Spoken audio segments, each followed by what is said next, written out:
ஆண்டாள் நாச்சியார் அருளிச் செய்த திருப்பாவை. ஒவ்வொரு நாளும் இந்த மார்கழி மாதத்தில் திருப்பாவையில் இருந்து ஒரு பாசுரத்தையும் அதற்கான பொருளையும் விளக்கத்தையும் சிந்தித்து வருகிறோம்.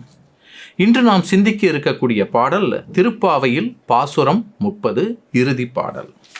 இந்த இறுதி பாடல் வங்க கடல் கடைந்த மாதவனை கேசவனை திங்கள் திருமுகத்து சேயிழையார் என்று இறைஞ்சி அங்க பறைகொண்ட ஆற்றை அணி புதுவை பைங்கமல தன் தெரியல் பட்டர்பிரான் கோதை சொன்ன சங்கத் தமிழ் மாலை 30 தப்பாமே இங்கி பரிசுரைப்பார் ஈரிரண்டு மால் வரைத்தோல் செங்கன் திருமுகத்து செல்வத் திருமாலால் எங்கும் திருவருள் பெற்று இன்புற என்பாவாய் எங்கும் திருவருள் பெற்று இன்புருவ என்பாவாய் என்று சொல்லப்படுகிறது.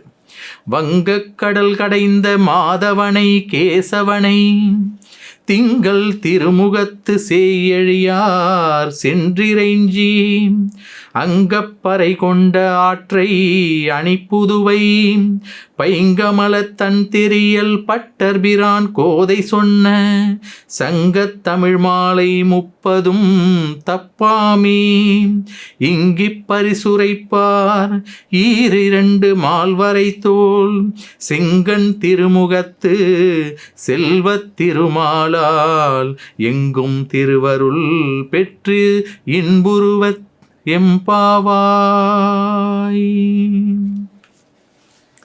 வங்கக் கடல் கடந்த மாதவனை, திருப்பார்கடலை கடைந்து அமுதம் தந்த மாதவனை, மிக்க தவப்பேறு உடையவனை, கேசவனை, அழகிய திருமுடி உடையவனை, திங்கள் திருமுகத்து சேயிழையார் மதி போன்ற முகத்தை உடைய செல்வ மகளிர் சென்று இறைஞ்சி சென்று வணங்கி எப்படியாம் திருப்பார்கடலை கடைந்து அமுதம் தந்த மாதவனை, அழகிய திருமுடி உடையவனை, மதி போன்ற முகத்தை உடைய செல்வ மகளிரெல்லாம் சென்று வணங்கி அங்கு அப்பறை கொண்ட ஆற்றை அங்கு அற்ற பறையை கொண்ட நெறிமுறையை அணிப்புதுவை பட்டர்பிரான் கோதை சொன்ன என்றால் அழகிய புதுவை எனும் ஊரில் வாழும் விட்டு சித்தர் என்னும் பெரியாழ்வாரின் மகள் ஆண்டாள் சொன்ன சங்கத் தமிழ் மாலை 30 தூய செந்தமிழ் பாடல்கள் இந்த பாசுரங்கள் 30 தப்பாமே இங்கு இப்பரிசு உரைப்பார்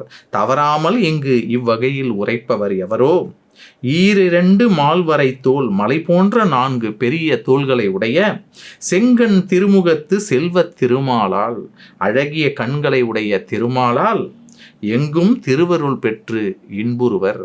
இந்த மேற்கண்ட இந்த 30 பாடல்களையும் தூய செந்தமிழ் பாடல்கள் 30 தவறாமல் இங்கு உரைப்பவர்களுக்கு மலை போன்ற 4 பெரிய தோள்களை உடைய அழகிய கண்களை உடைய திருமாலால் எல்லா இடத்தும் திருவருள் பெற்று இன்பமடைவர் என்பதைத்தான் இங்கே வாழ்த்து அருள் பாடலாக இங்கு பாமாலை பாடலாக இங்கு வழங்கப்பட்டிருக்கிறது ஆண்டாள் நாச்சியாரால்.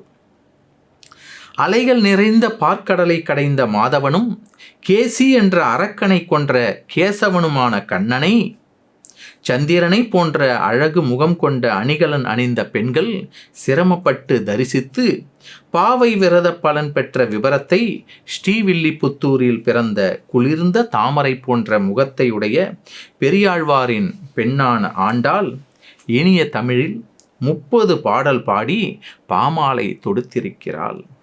இதனை படிப்பவர்கள் உயர்ந்த தோள்களை உடையவனும் அழகிய கண்களை உடையவனுமாகிய திருமுகத்தை உடையவனுமாகிய செல்வத்துக்கு அதிபதியான திருமாலின் ஆசியுடன் எங்கு சென்றாலும் செல்வ செழிப்பு பெற்று இன்பமுடன் வாழ்வர் என்பது இந்த பாமாலை பாடலால் நாம் உணரலாம்.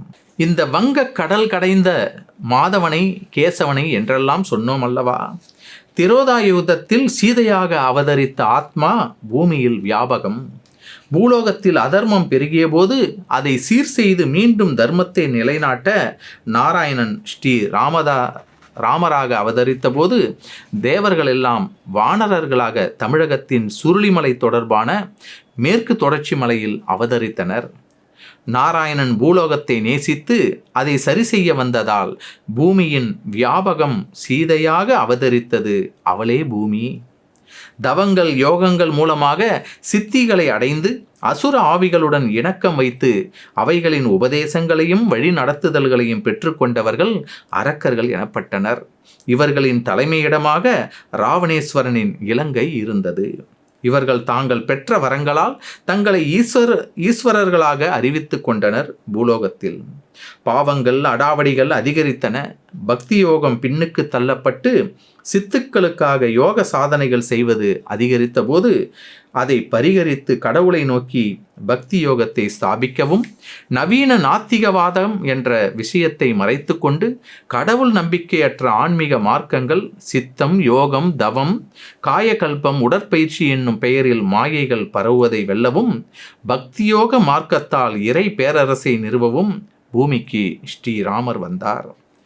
இந்த ஏறக்குறைய 3000 ஆண்டுகள் ராமராஜ்யம் தர்மத்தோடு நடந்தது. பாவிகளின் பலனை அவர்களின் சந்ததியினரே அறுப்பார்கள் அல்லது தீர்த்து வைப்பார்கள் என்பது கடவுளின் கணக்கு. ராவணேஸ்வரனின் கணக்கை தீர்க்க அவனுக்கு மகளாகவே சீதை அவதரித்தார். ராவண சம்காரத்திற்கு காரணமாக இருந்தார். அத்தோடு பூலோகவாசிகளின் பாவங்களுக்கு பிராயச்சித்தமாக அப்பிறவியில் இன்னல்களை மட்டுமே அனுபவித்து பூமியின் மடியிலேயே தஞ்சமடைந்தார். பூமி பிளவுண்டு அவரை ஏற்றுக்கொண்டது. அந்தளவு சோக வாழ்வே அவர் அனுபவித்தது. அவதாரங்களே ஆனாலும் பாவ புண்ணிய கணக்கை அனுபவித்துத்தான் தீர வேண்டியுள்ளது. அந்த சீதா என்ற ஆத்மா முழுமையடையாமலேயே அந்த பிறவி முடிந்ததால் சீதை முழுமையடைய தன் மணாளனை பாடி துதிக்க சூடி கொடுத்து சுடற்கொடியாக வளைய வந்து மகிழ ஒரு பிறவி எடுக்க வேண்டியிருந்தது. அதற்கு அவர் தேர்ந்து கொண்ட இனம் தமிழ், தேர்ந்து கொண்ட மொழி தமிழ். ஆதி மனித சமூகம் தமிழ் என்பதால் அந்த தமிழ் சூத்திர பெண்ணாகவே வெளிப்பட்டு பிராமண சூழலில் வளர கடவுள் ஏற்பாடு செய்தார். அந்த வகையில் இந்த வேதங்களும் ஆதியிலே தமிழில்தான் இருந்ததல்லவா? தென்னாடுடைய சிவனே ஆதிகுரு. கிரதங்கள் மருவி வட இந்திய மொழிகள் உருவான போது இந்தியாவின் சகல மொழிகளையும் சமப்படுத்தி சமஸ்கிருதம் என்ற பாஷையை திராவிட ஞானிகளே உருவாக்கினார்கள் என்று சொல்லப்படுகிறது. இவ்வாறாக சீதையும் முழுமையடைய ஒளி சரீரம் பெற்று மரணவிழா பெருவாழ்வு பெற தமிழச்சியாக வெளிப்பட்டார். அக்குழந்தையை பெரியாழ்வார் கண்டெடுக்கும்படி ஒப்படைக்கப்பட்டது. அவளுக்கு கோதை என பெயர் வைக்கப்பட்டாலும் இன்றைக்கு ஆண்டாளாக ஓவியப்படுத்துகிற லட்சணமாக இவர்கள் இல்லை. இவ்வாறாக இந்த ஆண்டாள் அருளிய நாச்சியார் அருளிய இந்த திருப்பாவை பாடல்களை 30 பாடல்களையும் இந்த மார்கழி மாதத்தில் சிந்தித்தோம். இந்த மார்கழி நீராட்டத்திற்காக ஸ்ரீவில்லிபுத்தூர் சென்று ஒருமுறை ஆண்டாளை தரிசனம் செய்யுங்கள். அவளின் ஆசியை பெறுங்கள். நன்றி, வணக்கம்.